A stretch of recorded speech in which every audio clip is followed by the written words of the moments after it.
Životinje zimi. Da. Ne slažem se. Hej, čekaj malo, ja se prva nisam slagala. Onda, djeco, o čemu vi to raspravljate? Nismo vidjeli nikakve životinje. Čudno, ne? Mislim da su otišle potražiti hranu drugama zbog snijega. Pa ja mislim da se sve skrivaju jer su vidjele duha ili nešto zbog čega su pobjegle. Možda veliki dlakavi pauk? Pa reći ću vam da nitko nema sasvim pravo ni sasvim krivo. Kad je zima hladna, sva se priroda uspori kao da se ne kreće.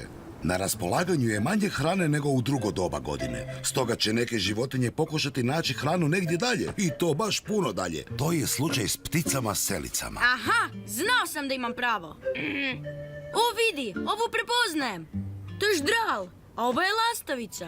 Ali kamo te ptice idu tražiti hranu? Odlaze u zemlju koja je topla i sunčana. Putuju daleko i to mnogo tjedana. Ostaće tamo nekoliko mjeseci, a vraćaju se kući u proljeće. Nikada to ne bih pogodila. Te lastavice su jake, baš kao ja. Jedina razlika, kad je tebi hladno, ostaneš u krevetu.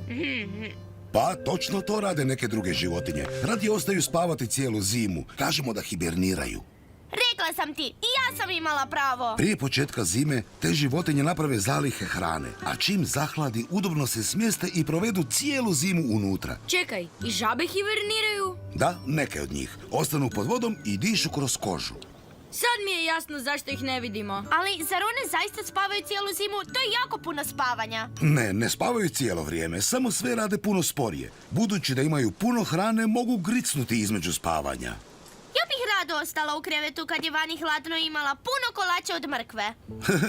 Možeš napraviti kao šojka. Ona sakrije orahe i žirove pa ima rezervu hrane da preživi zimu. A svaki žir koji ne pojede izraste na proljeće. Pametno, sakriću kolače od mrkve posvuda. Dobro, ali morat ćeš ih unaprijed napraviti. Ti si ta koja radi zalihe. Zar nema načina da se dobije već gotov kolač od mrkve?